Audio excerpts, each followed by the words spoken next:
Goetzl here, as Morgan said. We have a fantastic panel and a fantastic topic, one that has the opportunity to transform the email industry over the next 5 years. It's real-time content. So let me introduce our panelists, and we'll be off and running. To my left, Kara Johnson, Email Marketing Manager at CareerBuilder. Following, Vivek Sharma, co-founder and CEO of Movable Inc., which has been a pace setter in this space as far as taking technology and offering all kinds of opportunities for what it calls live content. So you've sort of taken a twist on real-time content. Good branding, maybe.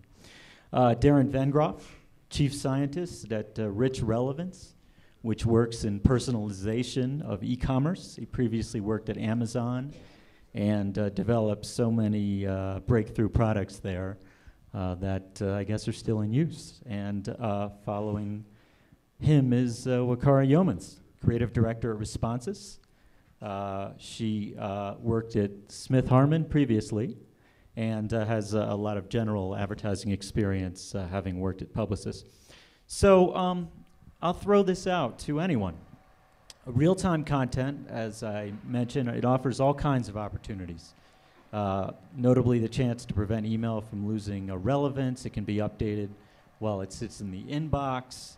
As I said, it's still relevant a week later. You can insert live Twitter feeds, obtain real-time analytics. Just one of you give me a sense of what those can offer and other opportunities within this space. Yeah, I'll take this one. So it's easy to get kind of caught up with the technologies and what's possible in the inbox. And my company, along with some others, are helping create a live experience in the inbox. Literally change email content at the moment your customer consumes it based upon your current context. It could be the time of day, it could be the weather outside, it could be what device that you're opening it on. But I think what's sort of interesting to note is this shift that's happening in the marketing world. And if you look, a decade ago or 15 years ago, all of marketing sort of had this waterfall approach in terms of the amount of time it takes to plan a campaign, segment your audience, do the production to come up with the details of the campaign, run that campaign, collect the analytics over a period of time, get the insights from it, and use those insights to sort of plan the next iteration.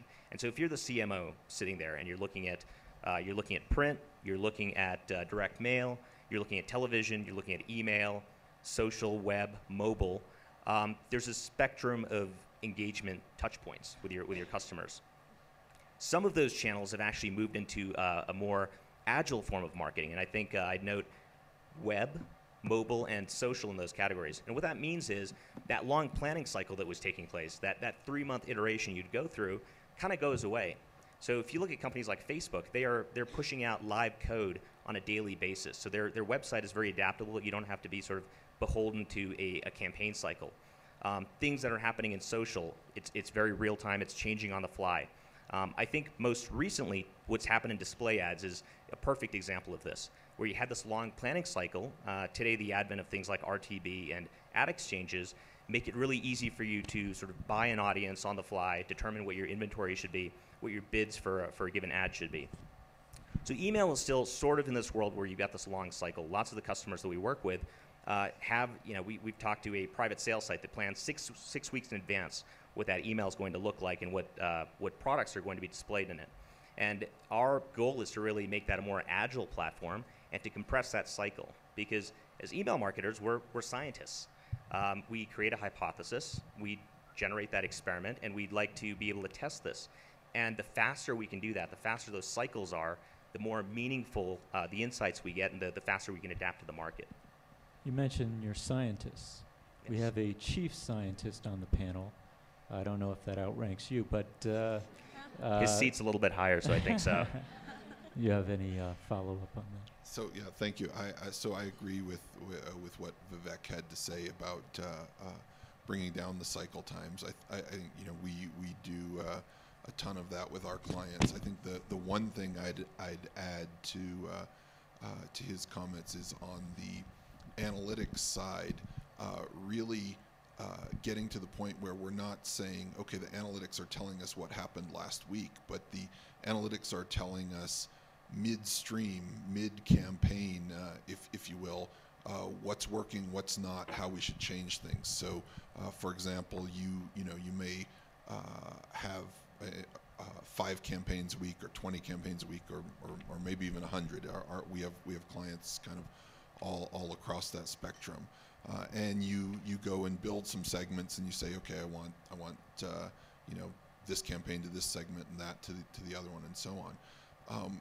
The challenge there is, of those 20 campaigns, you're asking yourself to pick the best one for each possible segment, versus what you can do with real-time feedback and real-time analytics driving your system is say, you know what, here's my opinion of what the top 5 are for this particular segment. What I'm going to do is, instead of sending out 1 million emails to that segment, I'm going to send 10, 20, maybe 50,000 out, divided among those 5. And over the first literally few hours, 4 hours, you tend to get good signals. 12 hours, 24 hours, certainly you've learned an awful lot. And now you say, wow, I used up a single-digit % of that send, and now I know for sure that the campaign I thought was the 3rd best for that audience is actually the best, and it's twice as good in terms of my key metric, whether it's open or conversion or whatever the case may be, as the one I thought was number 1. I've just driven my ROI through the roof by automating that process. I want to bring Wacarra in here to talk a little bit about analytics on the fly, if you will. So one of your clients is REI, and we're entering, if we're not already in the middle of the holiday season. So I would think for you, especially for that client, the opportunity to use real-time analytics is remarkable, because you can see very quickly how creative is working. And if creative is not working on a Monday, and you lose sales or they're below expectations on one day in the holiday season, that is really trouble. So I would think there's a lot of upside with that kind of technology. Yeah, absolutely. I do think it takes a special creative person to be in the email industry, because you're part creative, part into data, part into analytics as well. And I think Matt Caldwell is another one of my favorite people who has a similar disposition. But I do think that when you're able to actually change your content and think about the way something is represented and start to get that feedback back to your creative team, it just makes your program all that much more successful. And really partnering with your creative team to help with the front end of all of this fancy stuff that's happening, because at the end of the day, you're still sending your campaign to human beings, and they can tell when something isn't meant to look like it goes together. And so that's really, I think, the big role too that creative plays here. And so while we do definitely want to get as real time as possible, it's super important to really make sure that that's still a very good experience for your customer. Kara, you want to talk a little bit about that, because it's fascinating with the idea of if something sits in the inbox for a while, you can update it so it's still relevant. And with jobs that are being filled and then opened, if you open an email later, you still want it to be relevant for sure. Right. So for a company like Career Builder, where up-to-date content is super important when you're sending out an email with job openings to someone and you want them to apply to those jobs, that content is ever changing on our site. So the opportunity to be able to test, perhaps updating with, replacing maybe with a different job if a job gets taken down or is filled, could really help us with our conversion to applications. And we do hear from our job seekers who are opening the emails that, why did you send me this job link that's expired? So I think this is a really interesting way for us to test that and see how we could improve upon that. What about technology with, this idea that it just seems like it's remarkable that, an email can be updated in the inbox, and that's just going to become more and more crucial as time is pressed and people are opening them later. What do you offer that allows that to be smoother and, from a creative standpoint, more impressive? So I didn't actually come out of the email world, and I think so. The way I've been thinking about this is it's a little bit different, and I was doing a lot of sort of multi-channel marketing suites that I'd built in the past, and my background is as a technologist who sort of had to learn the sales and marketing side of the world, and I think the realization we had was regarding emails. It's the best form of push marketing that is out there, and it really is the connective tissue that connects all of these other touch points. So the web is a destination. The mobile interaction, it's another place that someone has to consciously think of to launch that application unless you're using push notification. Same with display ads. So what's really interesting about email is that all of the things you're doing across the other channels, data that's being collected, live content that you've created, it's not about email versus social or email versus mobile. Those other channels and the content that's being created and those interactions are actually making that email campaign even better. And kind of closing the loop, that email campaign can actually drive that interaction back on your website or launch a mobile application for someone to engage there. We actually think about emails as push notifications. I don't know about you, but I get really annoyed. I kind of turn off push notifications on most mobile apps. But email's got that opportunity. They've opted in. It's a little easier for your clients to manage that interaction and send them something that launches that mobile application or gets them to download it. And that's really interesting. And so in terms of... I'd like to jump in too, because I do think that this past year we've really seen the technology catch up to be able to do the kind of real-time messaging that I think every email marketer has wanted to do. For the past 5 years, every single client I onboard, they come on board and they're like, I have this idea for this campaign and it's going to pull live content from here, here, here, and here. And then we go through this long process of setting up APIs and trying to get that happen, and I have clients doing it totally manually and others that have really sophisticated systems in the back end that are doing it. But this has kind of always been the dream of email, and I think that this past year we've really started to see the technology catch up so that marketers can do the kind of marketing they've always wanted to do. Yeah, and I sort of dodged your question about the technology. That's all so right. I'm a journalist. I'm used to it. Yeah. So we realize it's really hard for marketers to, one, get engineering resources within your company and do something, that idea that's in your head, to be able to get that into production as quickly as possible without having to jump through hoops, get resources, get budget. That's something that's really big to us, that marketers can be artists, not just scientists, and envision something and see the kind of the fruit of what's in their minds. So one of the things we built is the ability to actually, a marketer can launch up our dashboard, go to a live web page, any live web page, highlight that piece of content on a live web page, and drop it into your email campaign in just a few minutes. So you've already created this digital content somewhere else, and you're repurposing this. And this is actually a great way to pitch your CMO to say, hey, we've got this really fancy pricing engine that's dynamically pricing our products. We've got this great product recommendation system that is picking the best products based on on-site behavior. We've got social streams that are being curated by a company like Relevance. Wouldn't it be great if we could just kind of grab that content, drop it in just a few minutes, and make your email campaigns more effective? And that ability to do that, so if you're sending out 10 million emails, that's 10 million unique variations, unique instances of that content that are being delivered. Darren, you have been through a lot of breakthroughs at Amazon. I think Wacarra, you sort of talked about this maybe being sort of a golden age or some sort of breakthrough for your clients. Do you have any sense of how this may stack up as far as a breakthrough in email? Sure. So, I mean, I think it's, I view it more as an evolution than as a sort of, we've all been doing the same thing for the last 5 years, and suddenly there's this tectonic shift, and we're doing something different. That being said, I do think the rate at which we are evolving is definitely going up. I think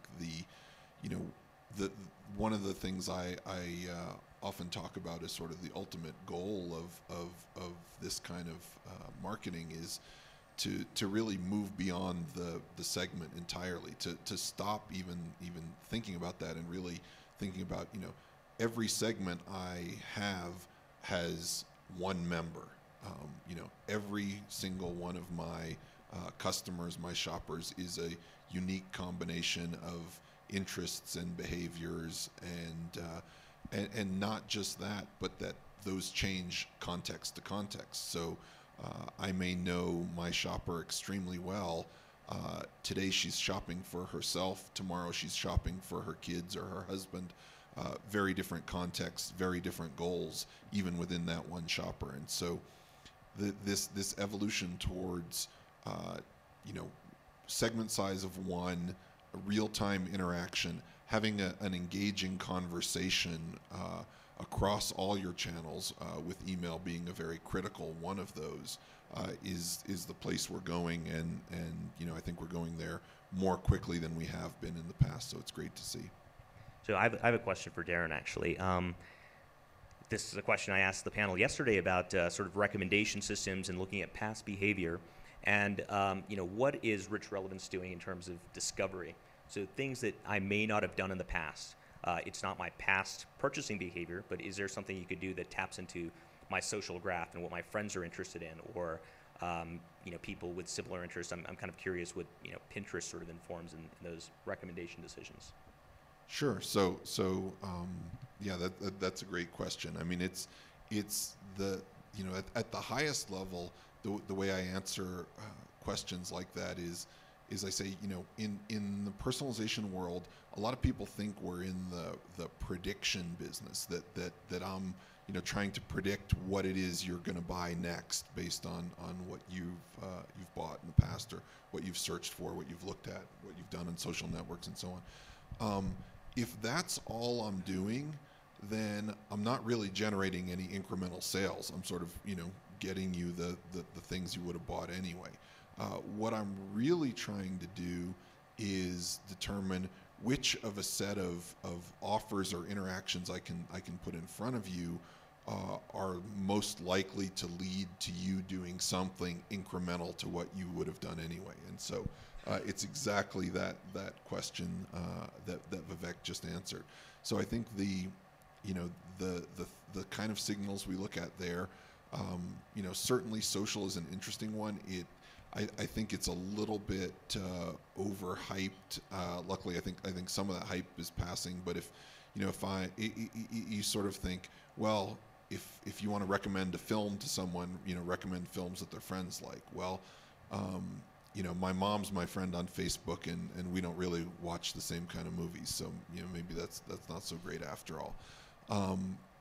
But I think what we look for is the ways in which we can take any of those signals and then use them in a very experimental setting. So our platform is doing a massive multivariate test 24/7, 365 across several hundred million shoppers, and that's the way you get insight into which of those signals are going to drive the kind of interactions you want.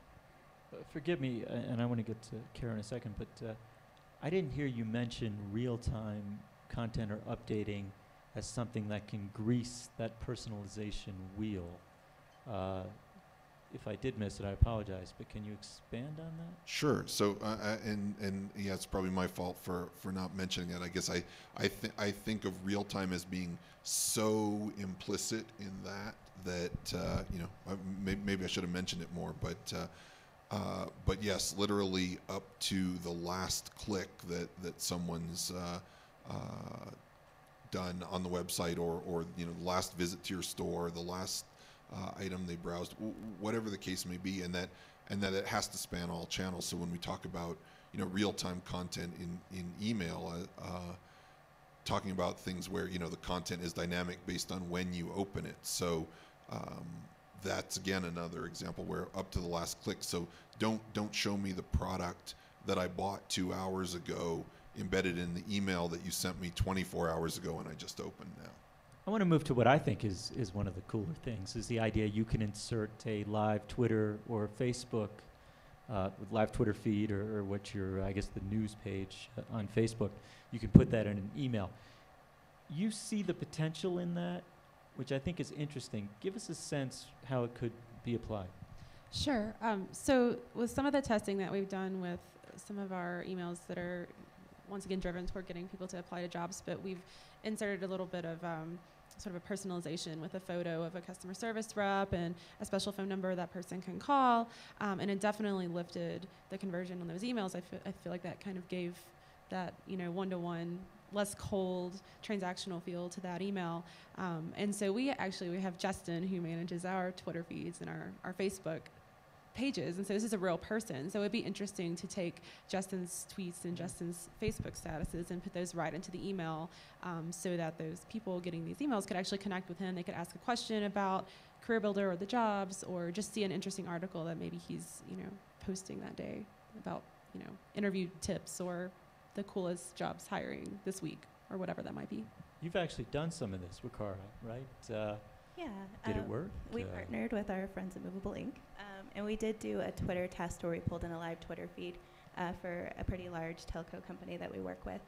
And we did see that it actually doubled their engagement metrics. They saw almost 2x in their click-through rate. And it did drive around 1,400 new Twitter followers for 3 weeks preceding the campaign.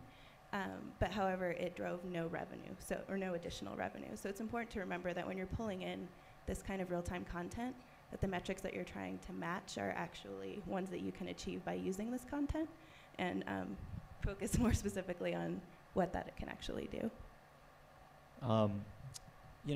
It's interesting to talk about this stuff. You mentioned you did this for a large telecommunications client. I don't know if it began with an A, T, or V, but one of those. Okay. So you have a live Twitter feed in these emails. What are the balances that exist? In other words, does the company is it just the V, the A, the T's Twitter feed, so they're pushing out messages? Or would you roll the dice and just have it be the Twitter feed that's out there for a brand where people might be blasting away? If I may, I have some complaints about my telco company, so if that appeared in an email, that'd be interesting, but please. Yeah, I think it's really important for brands to be 100% transparent, because you can't hide any of that kind of information about your company. And so, pulling in that content, make sure you're choosing how you want to go about doing that. But I think the other side of this, too, is if you're pulling in real-time content in this capacity, like Facebook and Twitter feeds, it's not going to be that much of an impact every time you use it, too. So make sure that when you have something special to say, new Twitter account that you're telling your clients about, or your customers about, something like that makes sense to use this, versus running it in every campaign, and it'll start to lose its specialness and won't have the same kind of engagement. Carrie, you mentioned Justin is in charge of this stuff? That's right. Okay. Well, just to expand on that, would he answer questions on a Twitter feed that may not put your company in the most flattering light? Sure. He does it today, so, I want please. I can actually jump in on that one too. And the way we look at, we're really fascinated by social and the way it intersects with email. And the analogy I sort of use is, the way emails behave today, it's sort of like broadcast television. You've got this message that goes out, and you collect the data, and you sort of decide what happens the next time. It could be like a rock concert. Basically, how your friends are engaging with it sort of changes that experience for everyone. And so one of the companies that we've worked with is called Bonobos. And Jordan, if you've seen him at I think it was the DMA, he's wearing these colorful green pants. That's a Bonobos sort of signature type of color. But you can see the green pants all the way in the back. That he's exactly. They're so bright, they might be blinding me right now. So what's really interesting about what they did, they've got a close relationship with their audience, and it's a very, authenticity is big for their brand. And yes, they pulled a Twitter feed about the conversation happening around the brand. So I think there was a hashtag that they'd identified. And what's interesting about this one is they had it completely unfiltered. They sort of wanted to have that experience that this email is changing on the fly and having people talk about it, offering some social proof in terms of in how you'd engage with it. They've done something similar with Facebook comments, so people talking about Bonobos and their sort of relationship with that brand. And it totally works for Bonobos. It might not work for every brand. You might want to be sensitive about that if you're a brand that gets a lot of complaints and it's not totally unfiltered. But I think that's a great starting point. I think a very interesting next step to take that to is the idea that you tie your Facebook social graph to it, and that email literally changes and shows you, you get a living social offer in your inbox, and you see 5 of your friends have opened that email, and 2 of them have clicked on that offer for that, Manhattan cruise that's going around the city. So that's a really powerful form of social proof that could be used effectively in that type of campaign. And get you to purchase and actually move those, those key numbers that you're tracking. Let me just ask you, and feel free to comment on that, but you're a theorist. What, so I talked about Facebook and Twitter. What other applications can you see placed in an email that could really be very dynamic? Any ideas? Would it be, and if it's possible, let's say a silent YouTube video opens up that has an ad for a brand and you can click on the sound. Any thoughts on anything that might work that I didn't mention? I mean, you know, we've done some work with embedded videos in email, and there are certain contexts where they actually work really well. I think you know, rather than think about sort of the specific, you know, next thing, you know, beyond Facebook or Twitter or video, I think the better way to think about it is to really think about using those three, or you know, whatever comes next, or whatever else you're using, as a really authentic mechanism to interact with and communicate with your customers. And it has to be one that's coordinated across all three of those, and across your website, and across, you know, your stores if you have them, or really however you interact with the company. I think you know, a lot of the sort of Twitter or Facebook storms of complaints we end up seeing that, you know, that get all the hype, they really started out with, you know, one or two customers having an issue, and it wasn't addressed, and it snowballed from there. So things like, you know, having a Twitter account, and then when someone complains, saying, you know, well, you know, please contact our customer service 800 number, and, you know, maybe in a few weeks they'll get you a refund. I mean, you know, having something like that in any channel, your customers reaching out to you to get help, or to get assistance, or get information, and sort of saying, no, you know, we've got Twitter because, you know, we went to a conference and they said all brands have Twitter, you got to have one, so now we do, but, you know, we're not actually doing anything with it. That doesn't make sense. It's got to be a single view of the customer across all channels, and you've got to engage with them where they want to be, not where you want to push them. Well, correct. Let me just jump in here, and then I'm going to get to questions. Hawaiian Airlines is one of your clients, and so if my flight's delayed, I get an email saying, you know, your flight's delayed. What if I open that, and so I could open it at 8. I could open it at 8 a.m. I could open it at 7:30 p.m. What if I opened that and there was like a weather map, you know, and it even showed sort of my flight path and how that's changing? Is that something that you might try? I mean, I would love to play in the theory world too, and I do think that especially with travel, this adds another element to real time, and that's location.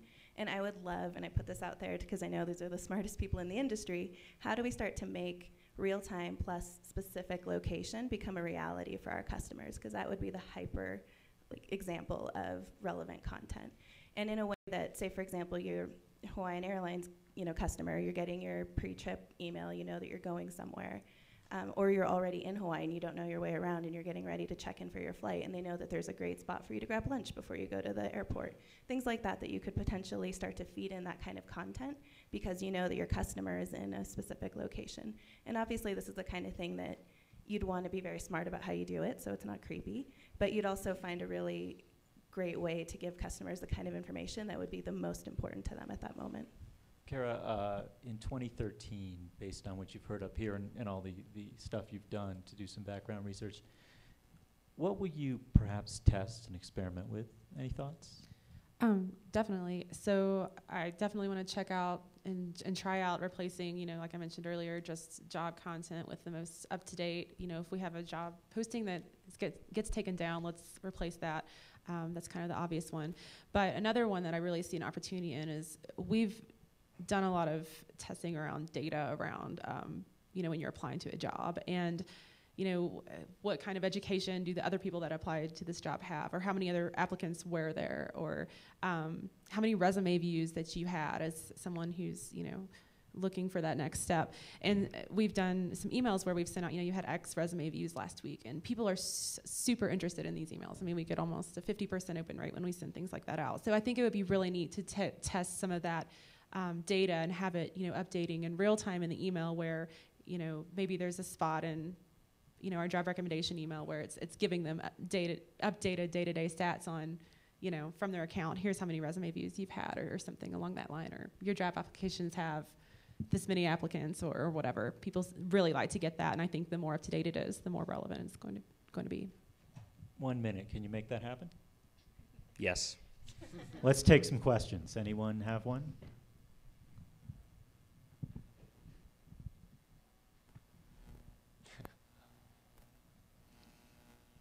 Is that a no? Or oh, okay.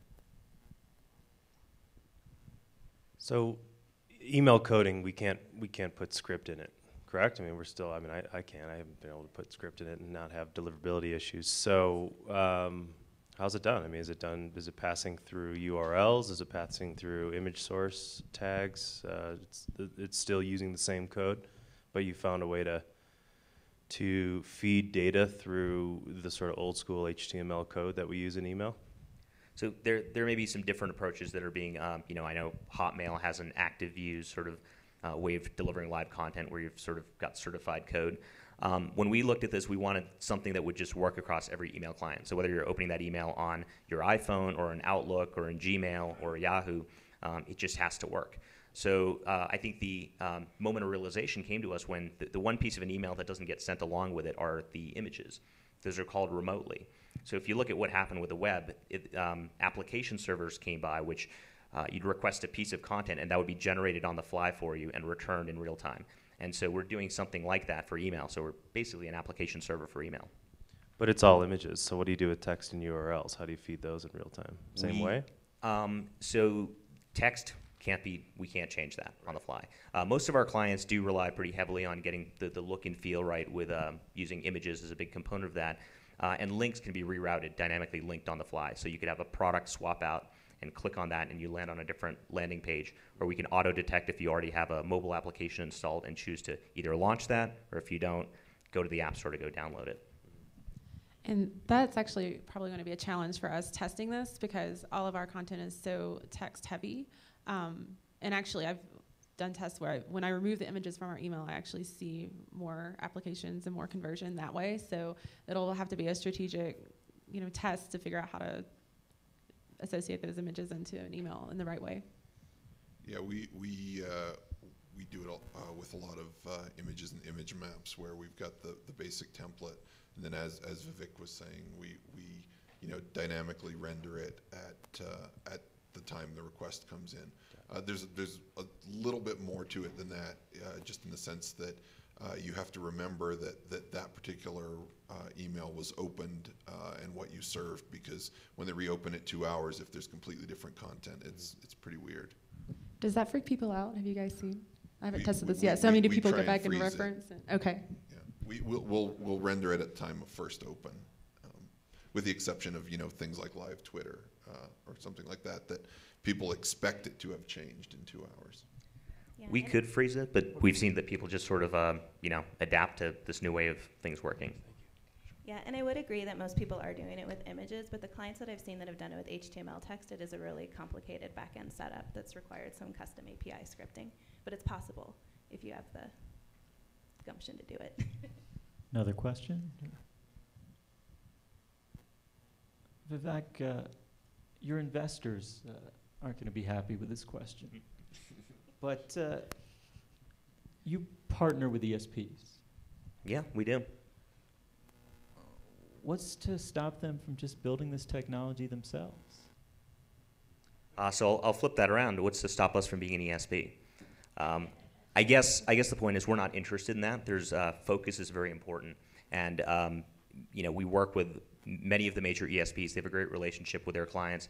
That's just not something we're not interested in being in the email delivery business and worrying about deliverability issues and list management and just a million things that are involved with that sort of thing.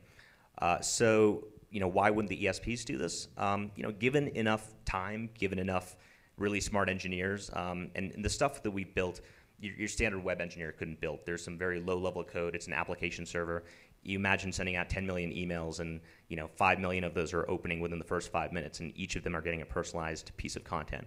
There's some real engineering challenges there, but it's not necessarily insurmountable. We've just been thinking about the space for a very long time, and I think you know, wherever they sort of catch up to, we've got a very rich product map, and I think we're going to some very interesting places. And I think the other piece is that we're agnostic, that you can work with us with any ESP, and you know, if one ESP builds this, you'd kind of have to only do this with them. Another question? Let's just maybe wrap up with ROI. You mentioned you've seen some of it. I believe with the telco email, it was mostly in gaining Twitter followers, right? Right. Not I have monetization. seen, though, with other retail clients, when they are able to send relevant products to their customers, they have seen higher conversion rates. So when it is about actually making that a commerce decision, it has been very successful for a lot of our clients to do that. I don't have any specific ROI cases, but I do know that one of my clients has 7 different, you could like 7 different kinds of products that they carry. So you could be home appliances, you could be apparel. And when they started to segment people by their vertical that way, and then also got them products that were relevant, they just saw their conversion rates go through the roof. So it was a big help. Darren, you worked at Amazon. Probably when you go to lunch, that's tracked on an ROI basis. But do you have any thoughts on that? Sure. So I think the case for personalized content, whether in email or elsewhere, has been proven over and over again. I think the thing that's on the horizon now is really this, the real-time feedback loop, the analytics, not just generating the report, but generating the action. And I mean, just going back to the example I gave earlier, even if, or a simpler example of that, you've got 2 campaigns. One for a particular audience will produce twice the revenue of the other, and that's certainly far from uncommon. Being able to send each of those to 5% of your audience, figure out which is the winner, and then send the other 90% the winning one, that's a huge ROI relative to picking one and sending it, and maybe one week you pick the right one and one week you pick the wrong one, so you average 1.5. We're saying don't have a batting average of 1.5. You can be very close to 2.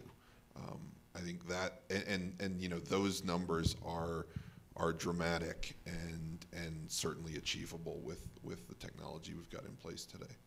I do have one more thing to add on ROI, though, because I know a lot of my clients are seeing higher revenue coming back from their campaigns, but they're also spending more to get that revenue.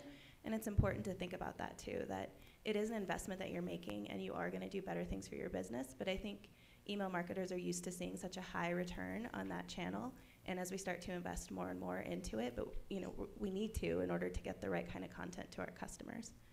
We have, please, and then I want to. I think one other thing that we've found in the past is really critical to look at if you're is to really when you start focusing on the long-term value of an email address in your list, is looking at unsubscribe rates. So back when we were at Amazon, one of the first things I did actually when I took over the email platform there was said, okay, let's start valuing our campaign not just on the revenue that it produces, but let's say for every unsubscribe that the campaign generates, I'm going to charge that campaign with the NPV of what I think the value of that email address is for the next 18 months, because I can't send any email.